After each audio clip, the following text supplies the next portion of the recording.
Você pode ser profeta e estender sua mão aqui para cá? Faz uma oração pela serva do Senhor. Me ajuda aí, em nome de Jesus. Espírito Santo de Deus, Pai querido, Pai amado, diante da Tua presença, Senhor, aí, Senhor da glória, te entregamos a Tua filha, a Tua serva, Senhor. Ó Deus amado, ó Deus querido, que a Tua palavra vai, Senhor, e faça o efeito, Senhor, na vida do Teu povo nesta manhã, Jesus, porque a Tua palavra, ela cura, liberta, transforma, traz o homem, ó Pai, ao arrependimento, Senhor. Ó Deus, que mulheres venham sair daqui curadas, avivadas e transformadas nesta manhã. É isso que te pedimos e te agradecemos em nome de Jesus. Amém.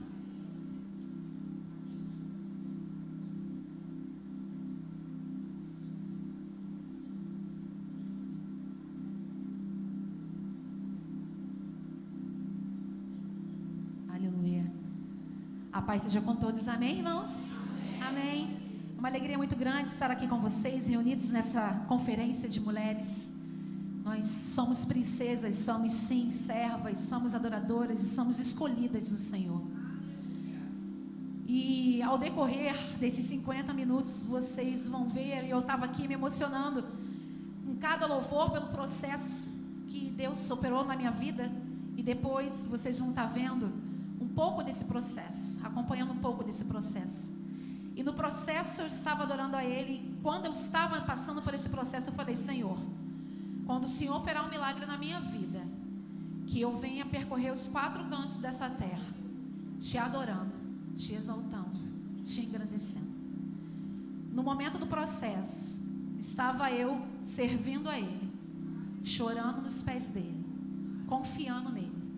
E após esse processo, eu me coloco à disposição dEle, para que eu seja um instrumento de Deus, para que através da minha vida, você seja curada e alcançada, porque uma mulher curada pode sim alcançar outras mulheres para serem curadas, seja qual for o problema que você tem enfrentado. Eu sei que o ambiente foi preparado, e eu tinha pedido isso ao Senhor ontem pela madrugada: Senhor, prepara o ambiente. E quando eu coloquei os pés ali na porta, o ambiente já estava preparado, porque esse lugar é dele, né? Nós estamos aqui, mas o lugar pertence a Ele. E eu convido você nesse momento a abrir a sua Bíblia lá no tema da conferência, em Gálatas, capítulo 4, versículo 7. Gálatas 4, 7. Aleluia.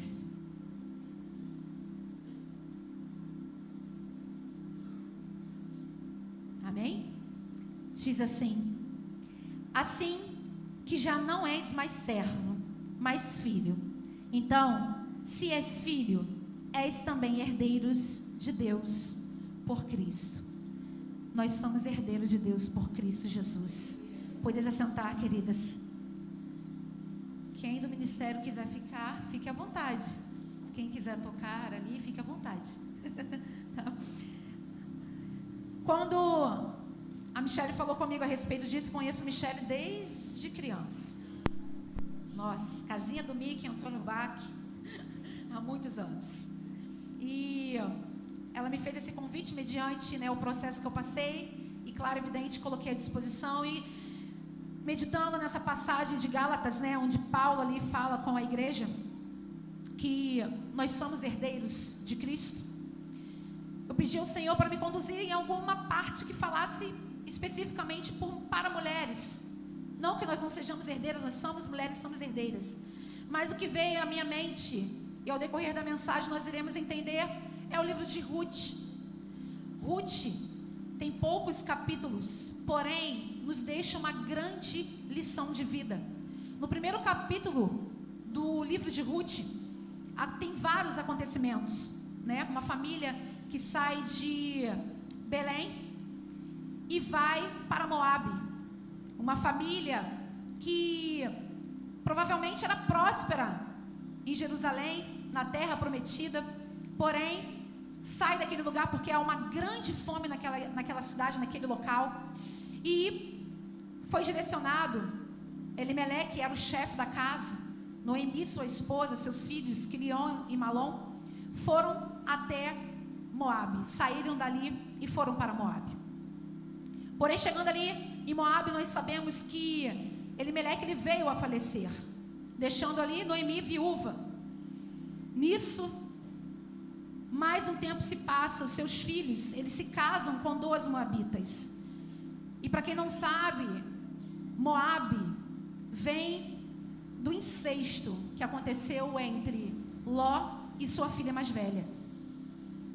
Na época que Sodoma e Gomorra ela foi destruída, a filha mais velha de Ló, ela simplesmente fala com a sua irmã mais nova: vamos embriagar o nosso pai, e para que a gente venha, né, ele tenha descendências, vamos nos deitar com ele. E foi feito assim. Então a filha mais velha de Ló se deitou com ele, seu próprio pai, e assim veio o povo de Moabe, um povo politeísta, um povo que adorava vários deuses. E Noemi, seus filhos e Elimeleque adoravam o único Deus, que era o Rei dos Reis e o Senhor dos Senhores. Mas os seus filhos escolheram 2 mulheres que serviam a outros deuses. Mais um tempo se passa, aqueles 2 filhos também morrem, e aquela mulher se vê sem marido, sem seus 2 filhos, sem o que prover dentro da sua casa, com 2 noras que nem filhos tinham ainda. E Noemi ali conduz as suas noras e fala: olha, Noemi chega até os ouvidos de Noemi que lá em Judá está tendo prosperidade novamente. E o que ela faz? Ela decide sair de Moabe e voltar para a sua cidade. E ali ela tenta se despedir das suas 2 noras. Porém, Orfa, as 2 insistiram em não sair de perto. Porém, Orfa realmente voltou. Noemi tinha falado: olha, volta para a casa dos seus pais, vai adorar os seus deuses, fica com a sua família. Eu não tenho mais filhos, eu já sou de idade, não tenho marido, e mesmo que se eu tivesse filho nessa idade, como é que eu iria? Como vocês iam esperar o tempo todo, o tempo deles crescerem?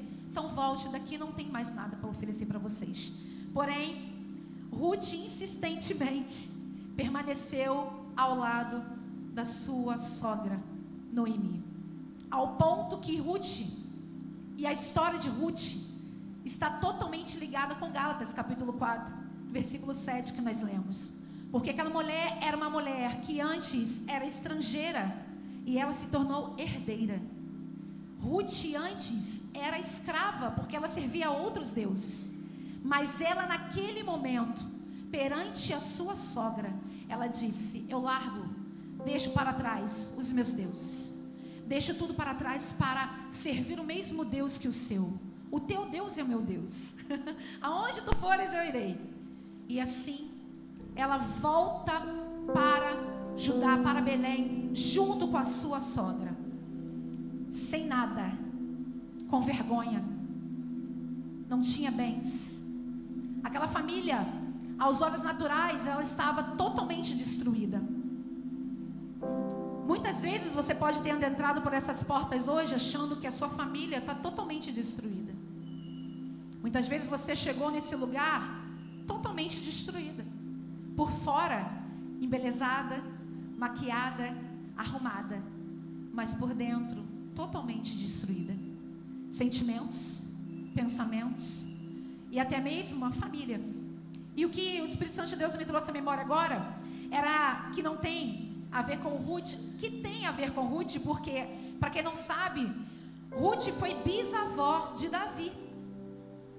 Aquela mulher que era estrangeira, que antes servia a outros deuses, abriu mão de tudo para seguir a sua sogra, servir a um único Deus, que era o Deus Todo-Poderoso, que era o Rei dos Reis e Senhor dos Senhores. E aquela mulher simplesmente foi bisavó de Davi. E da linhagem de Davi veio o nosso Jesus. Aquela mulher foi marcada, porque aquela mulher de estrangeira, ela se tornou herdeira. E agora o que o Espírito Santo de Deus me trouxe à memória foi que em uma época que Davi estava sendo perseguido por Saul, e ele se escondeu na caverna de Adulão. Ele estava naquele lugar e ali tiveram com ele por base de 300 a 400 homens que se juntaram e se formaram o exército de Davi. Porém, aqueles homens que se juntaram a Davi eram homens que para a sociedade eram devedores, eram homens que não tinham mais perspectivas de vida, eram homens que foram rotulados pela sociedade como pessoas que não tinham nada mais a oferecer, eram homens fracassados. E aqueles homens ali tiveram seus nomes registrados na Bíblia, porque eles se tornaram heróis. Eu não sei se você entrou por essas portas pensando, porque as pessoas têm falado a respeito da sua casa, falado que a sua família é uma família derrotada. Creia nesta manhã que no nome de Jesus, o Senhor, Ele pega aquilo que é improvável. Ruth era improvável. Davi veio ali, de Ruth veio Obed, depois veio Jessé e depois veio Davi. E ali, queridos, mudou-se a história. Aquela mulher ao qual era apontada antes. Eu posso imaginar? Imaginemos agora isso. Aquela mulher, ela era apontada. Imagina ela chegar ali em Jerusalém, em Judá, em Belém de Judá, chegar naquele lugar e ser apontada pelas pessoas, porque todo mundo ali conhecia Noemi. Noemi era conhecida naquele lugar, ela era daquele lugar. E chegou com a sua nora, uma moabita. Moabita e israelitas não se davam. Sempre tinha batalha e confrontos, sempre tinha um impasse.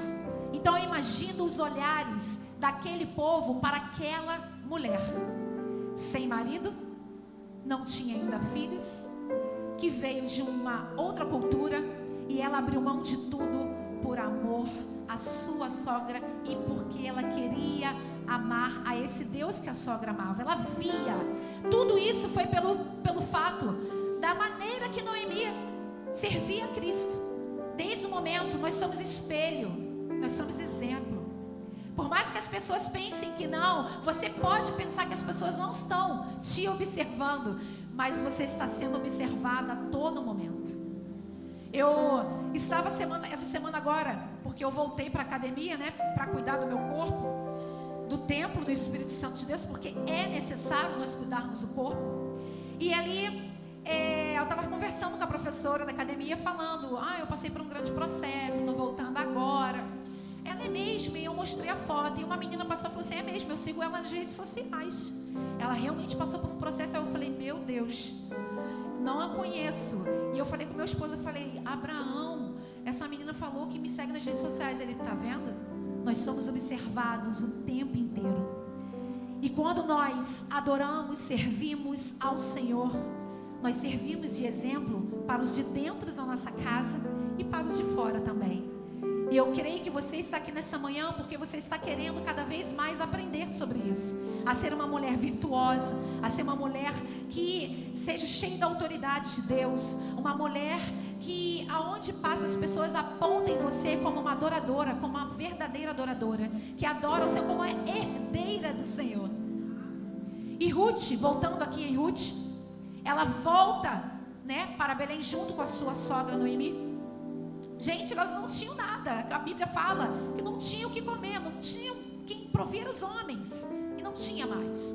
E ali Ruth decide sair para pegar espigas, e ela entra ali num campo, e as pessoas pobres, as pessoas que não tinham uma maneira de ter renda, elas entravam nos campos, e as espigas que ficavam caídas, ou seja, os restos, as migalhas, as pessoas iam pegando e levavam para se alimentar.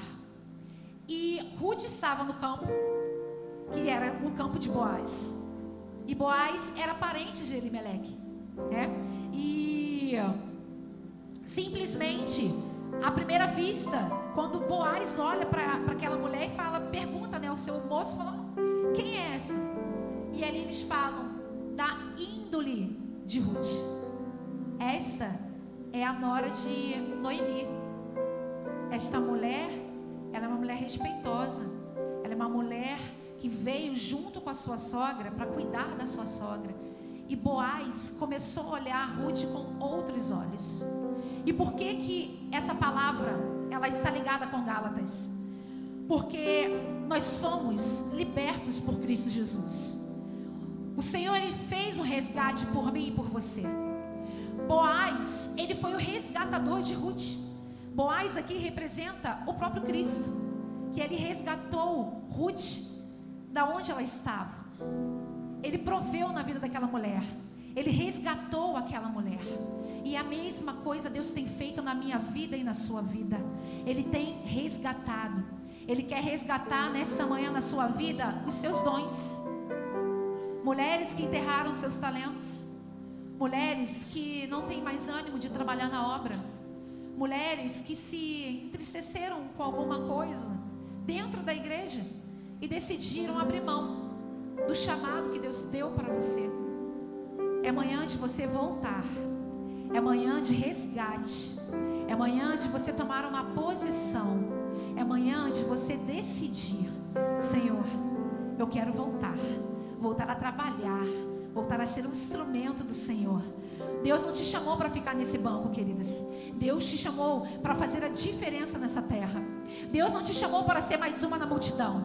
Aquela mulher do fluxo de sangue, ela rompeu as barreiras, ela rompeu a multidão. Aquela mulher estava fraca, ela vivia num fluxo intenso, não parava. E nós sabemos, nós mulheres que temos o costume, sabemos que é um momento de fragilidade da mulher muitas vezes. Quem tem um fluxo mais intenso é um momento ali que fica mais fraco mesmo.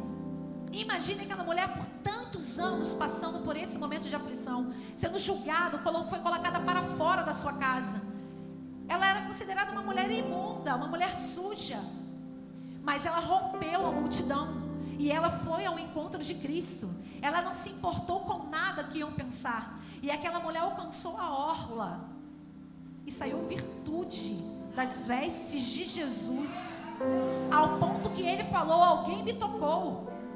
E aquela mulher ali falou: eu toquei, Senhor, foi eu. E aquela mulher recebeu a cura. E Cristo tinha falado com ela o seguinte: a tua fé que te curou. Manhã de renovo de fé, queridos. Ruth saiu e entrou ali no campo de Boaz, mas eu creio que ela tinha fé. Era fé que ela tinha que ter, porque ela não sabia se ia voltar com as mãos cheias ou com as mãos vazias. Mas tinha que acreditar, tinha que ter certeza do milagre. Se você adentrou por essas portas hoje, não duvide, só acredite, porque Deus tem olhado para a sua causa nessa manhã. Deus tem olhado para você saindo todos os dias e clamando por Ele. Seja neste lugar, seja de madrugada, seja na sua casa, onde for, no momento seu de intimidade, Deus tem olhado para você e para a sua causa. Deus honrou Ruth, Deus honrou Noemi, e Deus irá honrar você, se assim você tomar uma posição para com o Senhor nesta manhã. Eu estava aqui na hora, e vou entrar também agora no momento, quem estiver na mídia quiser, conforme eu for falando e colocando. Queridos, a fé ela faz total diferença, e eu sou prova disso. Há quase 3 anos, eu passei por um grande processo na minha vida.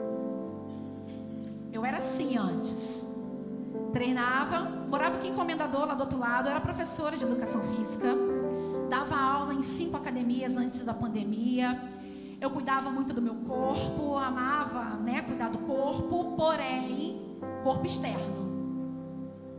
Meu corpo interno eu não cuidava. Para mim o que importava era o exterior. Eu não tinha sintomas de nada, então estava tudo bem. Mulheres, não façam isso. Se cuidem. Cuidar da parte interior é também se amar. Mas para mim o que importava é aquilo ali. Era instrutora master da Fit Dance, era coach hitbox, amava musculação, ia me preparar para subir em palcos, bodybuilder, sempre gostei. E estudante de educação física. Porém, no período da pandemia, as academias fecharam e a minha renda era academia. E eu tive que me reinventar. Nisso que eu fui me reinventar, fui fazer o quê? Comida. Bolo de pote. E ali eu engordei. Comendo, provando, E não treinava mais. eu cheguei a 98 quilos. Ali eu tinha média de 70 quilos. Cheguei a 98 quilos no período da pandemia.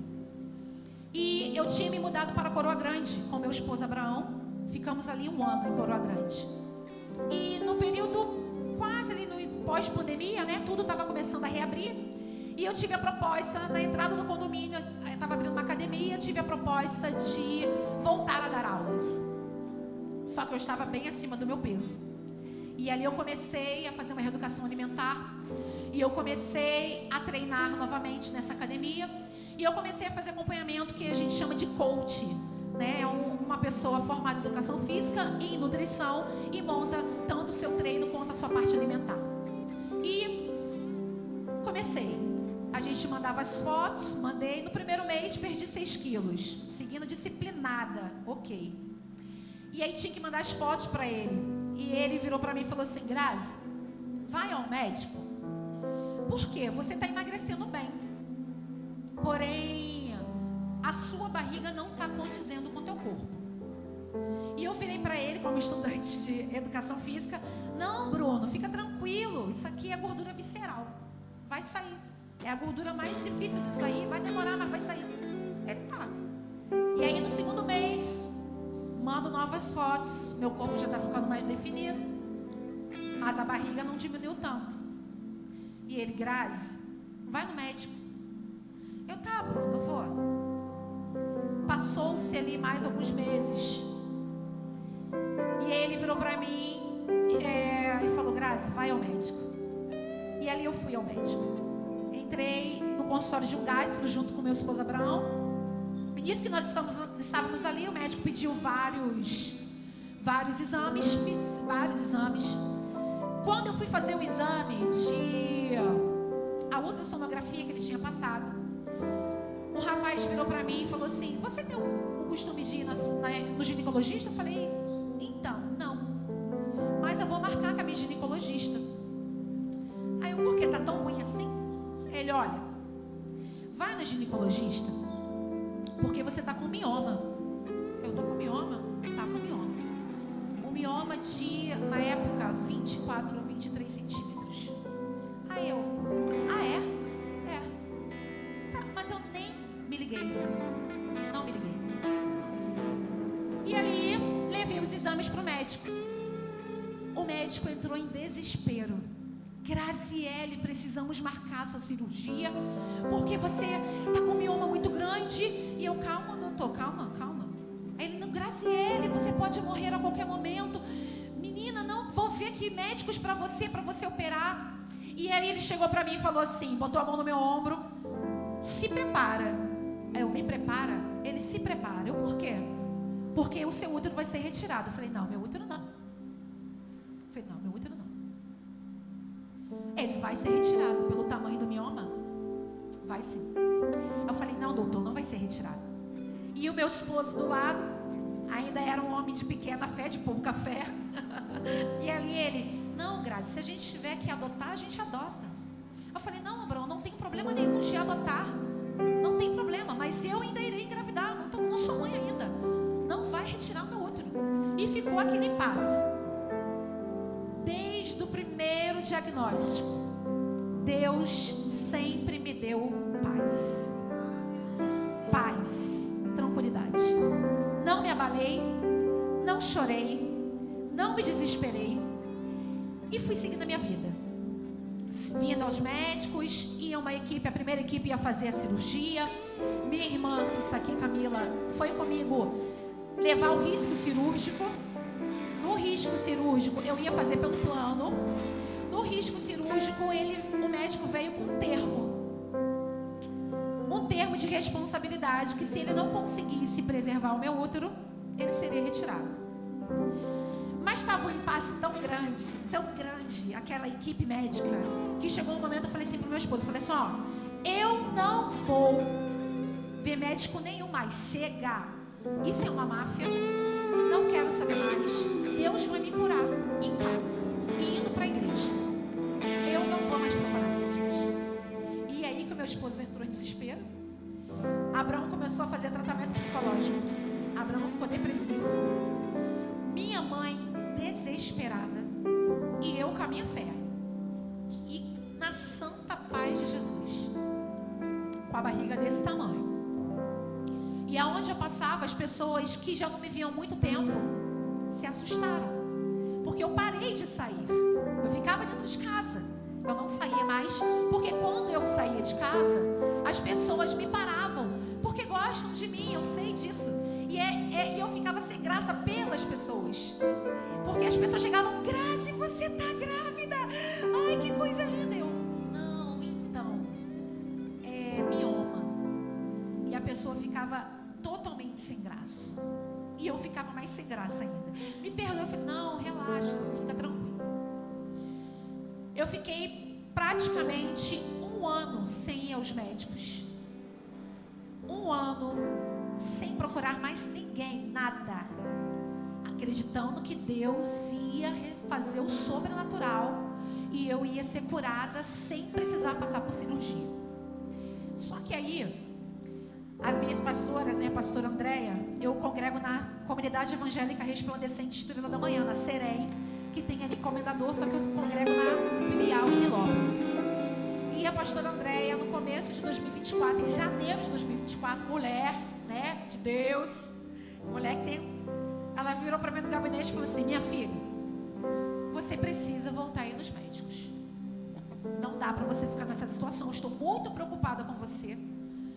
Você tem que ir no médico, Graziele. Médico também é usado por Deus. E aí ela fez um tratamento, né, mental, falando comigo. Eu, tá bom, pastor, eu vou voltar e vou procurar os médicos.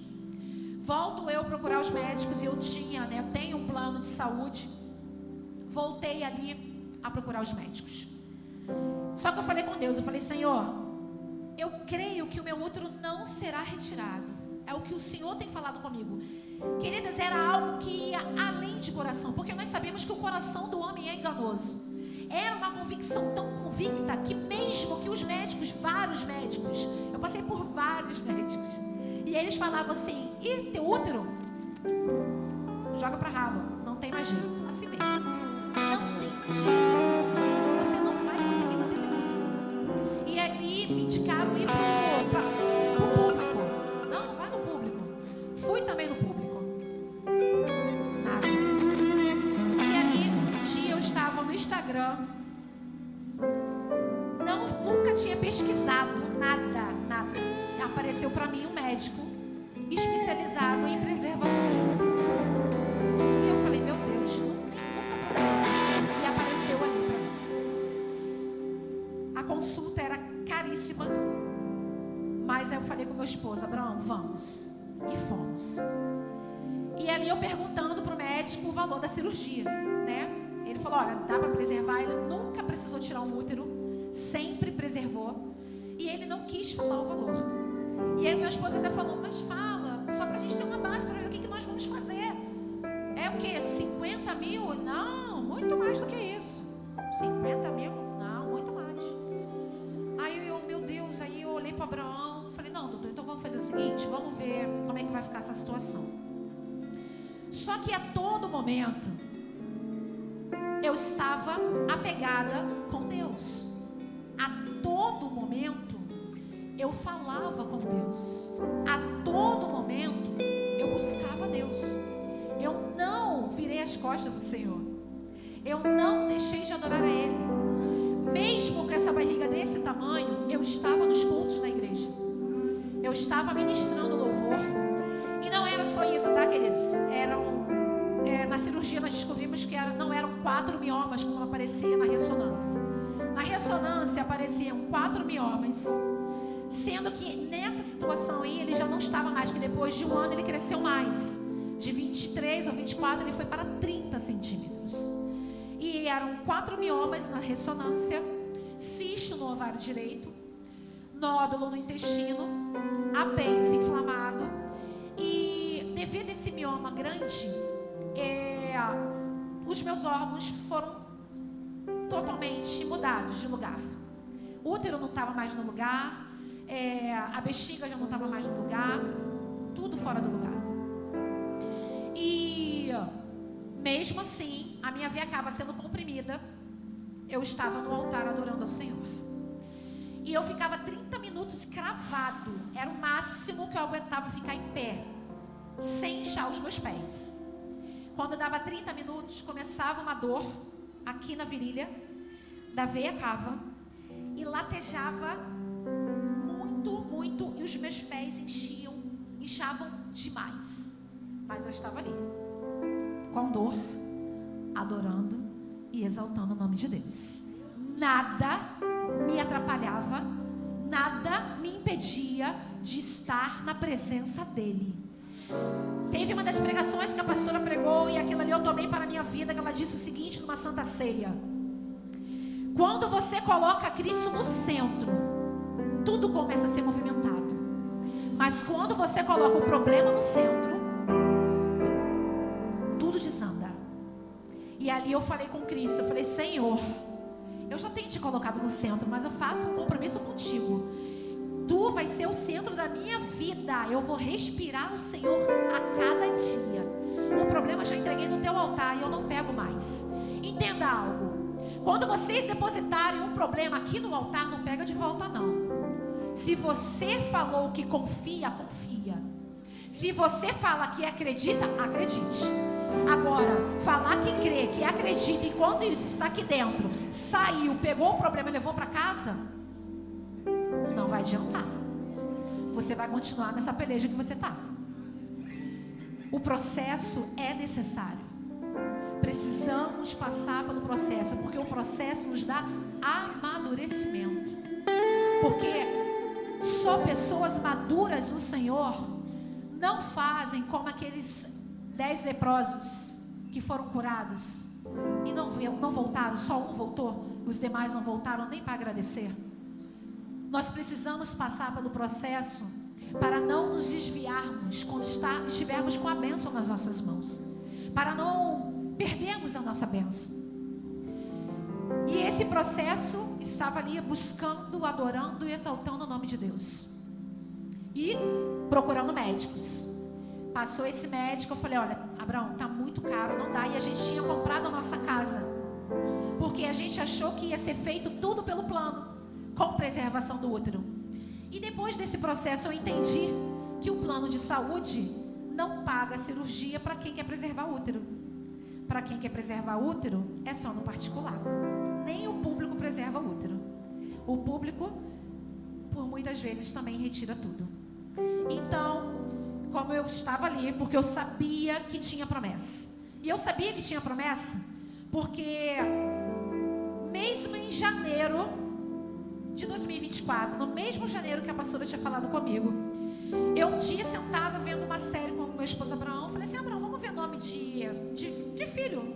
Vamos ver nome de filho? Com a barriga desse tamanho, os médicos falando que não tinha jeito. Falei: vamos ver nome de filho, vamos lá. Só que não veio o nome na minha mente de menina. Não pensei em procurar menina. Eu fui vendo alguns nomes e ele até brincou e falou assim: vamos botar Abraão. Eu falei: não, Abraão não, pelo amor de Deus, Abraão é só você, tá muito bom, já tem o Abraão da Bíblia e você. O nome de Jesus tá ótimo. E ali eu fui falando alguns nomes, ele: não, esse não, esse não. E apareceu o nome Noah. E eu falei: Abraão, e Noah? Ele: Noah. Não. Dê nome ao seu milagre. E ali, um dia, nessa mesma semana que a gente deu o nome Noah, fomos para a igreja. E a filha da nossa pastora Dilmara virou e falou assim: Ih, Grazi, sonhei com você. Depois do culto eu falei: sonhou? Sonhei que você tinha um menino. Eu falei: é mesmo? Ela: lindo, o menino era lindo. Eu falei: oh meu Deus, recebo, né? Aí ela: depois eu vou te mandar foto do menino que eu vi. E eu tenho essas fotos guardadas. Ela: e o nome dele era Noah. Eu olhei para a cara do Abraão, o Abraão olhou para a minha cara e falei: Abraão, tem promessa de Deus e o meu útero não vai ser retirado. E ali permanecemos fiel e sempre falando, porque o Noah vai vir. O Noah ainda não veio não, tá, queridos? É no ano que vem, porque agora eu estou no processo de regeneração do meu útero, do meu corpo. Mas ele vai vir ano que vem. E eu espero voltar para dar com o milagre na minha mão, em nome de Jesus. Mas temos que acreditar.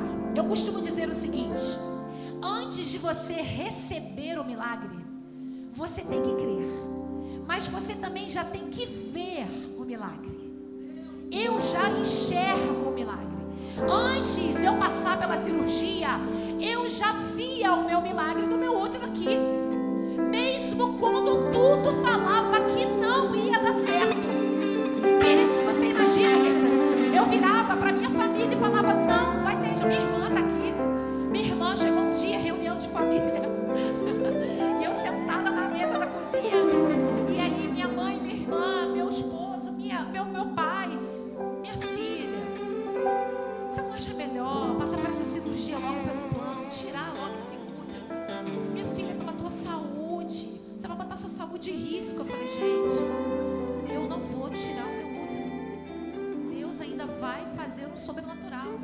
E eles desesperados, minha mãe chorava muito, meu esposo foi vendo que não adiantava falar, porque a fé estava ali inabalável no Senhor. Minha fé estava inabalável no Senhor, ao ponto que um dia ele virou para mim e falou assim, Grazi, eu não entendo como que você consegue estar com a barriga deste tamanho e continuar com um sorriso estampado no rosto. Queridas, o mesmo sorriso que eu estou aqui, estava louvando a Deus aqui, era o mesmo sorriso que eu estava passando pelo processo. E ali eu virei para ele e falei assim, Abraão, sabe por que eu simplesmente não choro, não desanimo? Porque o Senhor, Ele é minha força, é Ele que me fortalece. Eu creio no sobrenatural, no agir, no mover de Deus. E aqui, queridos, na segunda, a gente procurou um segundo médico lá em Niterói. Esse médico tinha tirado 65 miomas de uma prima de uma colega minha e preservou o útero dela, mas também no particular. 65 miomas, gente. Ela me mandou a foto. Todos os miominhas ali, o mioma maior, os miominhas todinhos, 65. E ali eu ia começar a fazer uma vaquinha. Eu falei, não tenho dinheiro. Ele falou 70 mil reais a cirurgia. E ali eu falei, tá, doutor, então agora o que a gente vai fazer? Vamos sair daqui agora, vamos criar uma vaquinha e vamos começar a ver o que a gente conseguir arrecadar para essa cirurgia. Porque a gente comprou casa recente, a gente não sabia, achou que ia fazer pelo plano, mas o útero não vai ser retirado. Enfim, passei a vaquinha.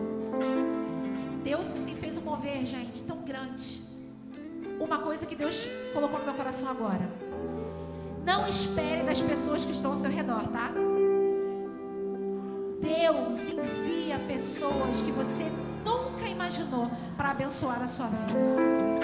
Nunca, pessoas que eu nunca tinha visto na minha vida abençoar a minha vida. E pessoas da minha família não deram R$1. Não ajudaram com nada. Então, não crie expectativa com as pessoas ao seu redor, mas somente confie e acredite no processo. Porque Deus envia. Deus manda, de perto ou de longe, de onde for, mas Ele manda para te abençoar. E ali, a primeira vaquinha veio, e eu orando, buscando ao Senhor.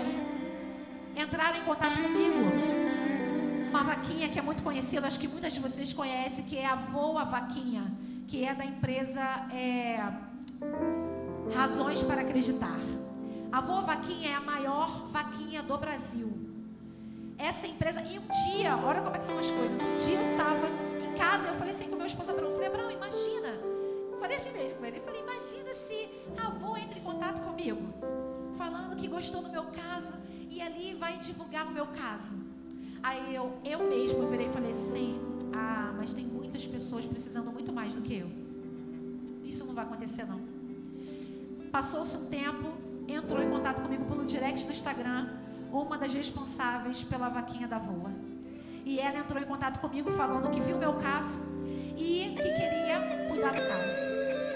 Para encurtar, por causa do tempo, entre a primeira vaquinha e a segunda vaquinha, cheguei no valor, mas não de 70 mil. Por quê? Nesse meio tempo, Deus colocou no meu caminho a minha antiga ginecologista, a minha amiga de infância, Jamile. E ela viu a minha primeira vaquinha rodando nos grupos. E ela entrou em contato comigo. Só que ela também, uma mulher de Deus, ela falou assim, antes de entrar em contato comigo, Senhor, Se a Grazi atendeu o telefone, é para eu ajudar. Mas se ela não atendeu o telefone, não é para me ajudar. Queridas, eu atendo o telefone, Camila? Não atendo o telefone. Muitas vezes o meu telefone fica no silencioso. Eu estou no ambiente, o telefone está em outro. Estou carregando no lugar, eu estou na cozinha, estou fazendo alguma outra coisa. E o telefone no silencioso, porque são muitos grupos, aí eu deixo no silencioso. Pois naquele dia eu estava sentada fazendo um devocional, o telefone do meu lado. Um número desconhecido, não atendo um número desconhecido. Falei, vou atender. Quando atendi, era Jamile. Jamile, Grazi, o que aconteceu? Jamile me colocou junto com um médico chamado Isaac, doutor Isaac Tortelotti. Fui fazer uma consulta com esse homem. E quando eu entrei naquele consultório, passei toda a minha situação, ele avaliou o meu caso, sabia que eu queria preservar o útero também no particular. Ele virou para mim e falou assim, olha, Grazi, antes de vida, de questão financeira, eu cuido de vidas, eu tenho que salvar vidas. E eu vou salvar a sua vida, vou fazer de tudo para salvar a sua vida e preservar o seu sonho de engravidar. E eu vou te cobrar não 70 mil reais, mas eu vou te cobrar 45 mil. Gente, isso já foi um alívio. E por que o valor das duas vaquinhas juntas foi um valor cravado de 45 mil que eu precisava para aquela cirurgia? Eu ia operar primeiramente no hospital em Santa Cruz, ali por Realengo, Zona Oeste, né? O Realengo. Tava tudo preparado. E eu virei para ele e falei assim, ele queria me operar na primeira semana de janeiro desse ano de 2025. E eu virei para ele e falei assim, poxa, doutor, eu queria muito ministrar um louvor antes de ir para a cirurgia. Eu queria muito ministrar louvor. Eu sei que para o senhor pode parecer uma coisa boba, mas o senhor poderia... E ele virou para mim e falou assim, não, Grazi, não é coisa boba não, de maneira alguma, eu entendo. Só que se eu não te operar no dia 5 de janeiro, eu só consigo te operar no dia 19 de janeiro. E eu falei, não, tá muito longe, né? Vamos manter no dia 5. Só que o plano de saúde não tinha, estava inadimplente com o hospital que estava marcada a cirurgia, já tinha sido aprovado. E não operei no dia 5. Para honra e glória de Deus, eu consegui dar minhas primícias para o Senhor no dia 5. E ainda no outro dia 12, se eu não me engano, também na igreja. E a cirurgia foi realmente no dia 19, mas não no hospital que estava marcado. Eu fui operada na Casa de Portugal, lá no centro do Rio. Eu não fiquei na ala que deveria ficar. Após a cirurgia, eu fui para a aula da oncologia, no quarto compartilhado. Detalhe, era uma ala nova, muito melhor do que a ala que estava antes da cirurgia. E antes de eu entrar em cirurgia, eu levei o meu devocional, levei a minha Bíblia, estava com o roupão esperando a cirurgia, mas estava lá, lendo a Bíblia, falando, e meu esposo ali. Entrou o anestesista para me conhecer, os dois anestesistas. Queridos, foi uma cirurgia de mais de 6 horas. Foram 5 médicos, uma equipe multidisciplinar, para preservar o meu útero. E eu quase me atrasei para chegar no hospital. Eu acordei 3h pouca da manhã, eu fui tomar banho, tranquilo, meu esposo desesperado. Eu, calma, fica na paz. E eu, tranquila, na paz de Cristo. E ali, quando a gente estava no quarto, entrou os anestesistas, me conheceram. Saiu, veio o doutor Isaac. E disse que veio o doutor Isaac. Eu virei para ele e falei assim, eu vou repetir para o senhor aqui o que eu falei com o Senhor ontem no direct. Não será a mão do Senhor que irá me operar. Não vai ser a sua equipe que vai me operar em primeiro lugar. Antes do Senhor entrar naquela sala, os anjos de Deus já estão acampados naquele lugar. E Pai, Filho e Espírito Santo estão naquele lugar. Eu falei, doutor Isaac, não será a sua mão, mas será a mão de Deus conduzindo a tua mão no meu corpo. Quando eu entrei naquele lugar, queridos, o anestesista viu que eu era evangélica e ele também, um dos anestesistas é evangélico. A minha pastora estava em contato com ela a todo momento e ela falando assim, minha filha, louva. Minha pastora André, ela foi curada do câncer maligno. Ela não tem mais câncer. Para honra e glória de Deus.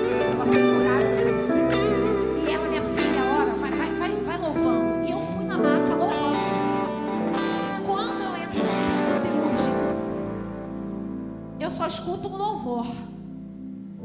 E ali estava tocando: és fiel em todo tempo, em todo tempo tu és salvo, todo fôlego que tenho, cantarei a bondade de Deus. Segura aí, segura aí. Queridos, e eu adormeci louvando esse homem. O médico deu anestesia, doutor Vinícius, e ele falou: Grazi, eu estou dando anestesia, e o louvor tocando e eu cantando, para a honra e glória de Deus. O útero está preservado. Ano que vem, em nome de Jesus, o Noah virá para completar esse ano. E eu creio, no lugar que eu estava compartilhando o quarto da oncologia, tinha, olha ali o mioma de 30 centímetros. Esse é o Dr. Isaac. Ele vai ser o padrinho do Noah, já convidei ele já. E ele pegou, quando eu fui conduzida para o quarto, existia uma menina com uma mulher com câncer naquele lugar. E eu não tinha entendido o propósito de Deus. Por que eu tinha ido para aquele quarto? Mas na minha alta foi o cooperador, um dos cooperadores lá da igreja, o cooperador Tiago. E ali ele foi me visitar, né? E a gente estava conversando sobre a palavra, sobre o processo. Essa é a equipe multidisciplinar que cuidou de mim, para a honra e glória de Deus. Aí, o doutor Isaac é esse de barba, né? A gente chama ele de doutor fofinho, porque ele é um fofo, ele é um amor de pessoa. E a gente pegou naquele quarto, quando o cooperador estava ali, nós fomos orar para a mulher que estava do lado. E aquela mulher, ela não era evangélica. E ali o cooperador Tiago perguntou para ela: você quer aceitar Jesus como único e suficiente Salvador? Ela: eu quero. Então eu entendi o propósito de estar naquele lugar. Porque vida, uma alma tinha que ser salva. Uma alma ali tinha que ser alcançada. E os 3 dias que eu passei ali no hospital, foram dias que ela viu uma movimentação de pessoas entrando e orando a todo momento. Pessoas entravam e oravam. Teve a enfermeira, antes da cirurgia, ela foi lá verificar, né, meus batimentos cardíacos, tudo. E ali eu falei: meu útero será preservado. Ela: oh, glória, eu creio, eu também creio, irmã. E ali gente, depois da cirurgia, ela foi procurar o meu nome. Ela não esqueceu o meu nome. E ali depois da cirurgia, ela foi no quarto junto com outro enfermeiro, que também era cristão. E eles foram lá me ver. E eu chorava, falava: Senhor, quem sou eu? Mas Deus pega algo que é improvável. Aos olhos das pessoas, as pessoas olhavam para mim com olhar de pena, pelo tamanho da minha barriga. Me viam como uma coitada. As pessoas da minha família, quando eu falava: meu útero será preservado, é verdade. Mas todo o processo é para que o nome deles fosse exaltado e agradecido. Ao ponto que essas mesmas parentes que duvidaram, que não acreditaram, hoje viram para mim e falam: Grazi, eu pedi perdão para Deus, porque eu duvidei da sua fé. Eu estava achando que você estava ficando doida. A minha vizinha falou: Grazi, eu achava que tu era louca. Eu falei: essa garota tá maluca. Como que vai preservar um útero desse, gente? Na situação dela, uma barriga desse tamanho, não tem como. Mas nós servimos o Deus do impossível, queridas. Deus, o mesmo Deus que operou na minha vida, Ele já começou a operar na tua vida nessa manhã. Acredite no milagre. Não importe, mesmo que as pessoas olhem para você e falem que é impossível, nós servimos o Deus do impossível, queridas. E você também estará dando o seu testemunho nesse lugar, para a honra e glória do nome de Jesus. Creia nisso.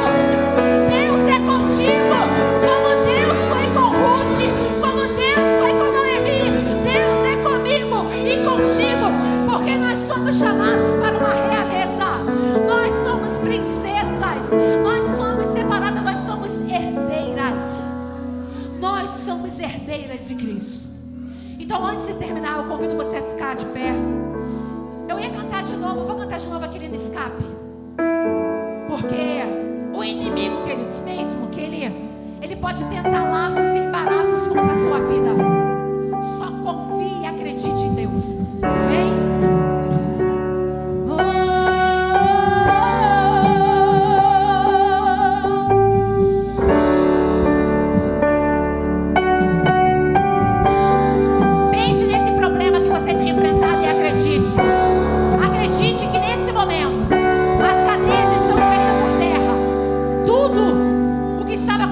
Já caiu por terra no nome de Jesus. Declare isso.